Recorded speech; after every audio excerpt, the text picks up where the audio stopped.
साथियों, जय भीम, जय भारत, नमो बुद्धाय।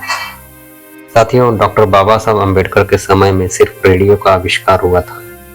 रेडियो के माध्यम से जनसंपर्क किया जाता था और लोगों को जानकारी दी जाती थी। जब डॉक्टर बाबा साहब अम्बेडकर का महापरिनिर्वाण हुआ, तब रेडियो के माध्यम से लोगों को बताया गया था कि डॉक्टर बाबा साहब अम्बेडकर अब नहीं रहे। डॉक्टर बाबा साहब अम्बेडकर के अंतिम क्षणों की अनसुनी कहानी। वर्तमान में टीवी, मोबाइल और इंटरनेट की सुविधा उपलब्ध है, वैसी सुविधाएं बाबा साहब के समय में उपलब्ध नहीं थी। डॉक्टर बाबा साहब अम्बेडकर के समय में टेक्नोलॉजी इतनी विकसित भी नहीं हुई थी जितनी कि आज विकसित हुई है। बाबा साहब के महापरिनिर्वाण की खबर सुनकर लाखों लोग मुंबई की दिशा में निकल पड़े।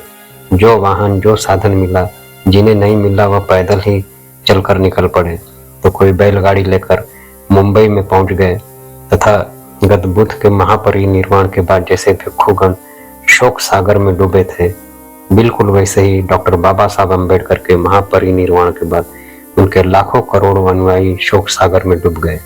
दूसरी अत्यंत महत्वपूर्ण बात, जब डॉक्टर बाबा साहब अम्बेडकर का महापरिनिर्वाण हुआ था, उस वक्त डॉक्टर बाबा साहब अम्बेडकर के पार्थिव शरीर को भगवा वस्त्र पहना दिया गया था, किंतु उस समय कुछ राजनीतिक लोगों ने भगवे वस्त्र के ऊपर सफेद और नीले रंग का कपड़ा रख दिया।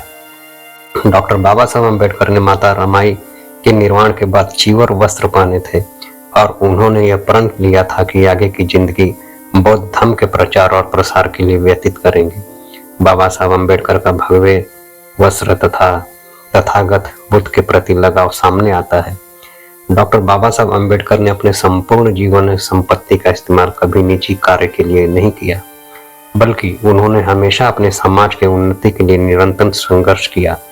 हर दिन उन्होंने बहुजनों के हित और सुख के लिए चारिका की प्रबोधन का कार्य कभी रुकने नहीं दिया। भले ही उन्होंने चीवर वस्त्र परिधान नहीं किया, किंतु वह एक भिक्षु की कसौटी पर खरे उतरे थे। वह असली बोधिसत्व थे, इसलिए उनके अंतिम समय में उन्हें भगवे वस्त्र पहना दिए थे।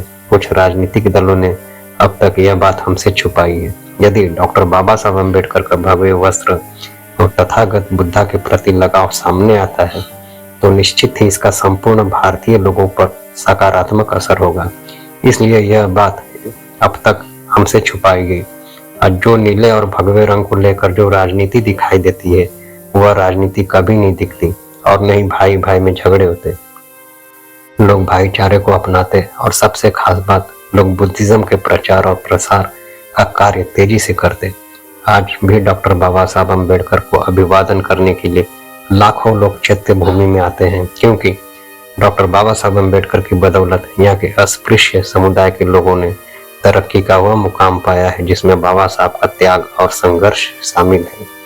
सिर्फ अस्पृश्य लोग ही नहीं, बल्कि तमाम भारतीय लोग डॉक्टर बाबा साहब अम्बेडकर की वजह से सुखी और समृद्ध जीवन जी रहे हैं। साथियों, आखिरी दिनों में डॉक्टर बाबा साहब अम्बेडकर हमें तथागत बुद्ध की राह पर लेकर आए हैं। उन्होंने अपने संपूर्ण जीवन में जितनी भी प्रतिज्ञाएं की थी, उसे उन्होंने पूरा करके दिखाया है।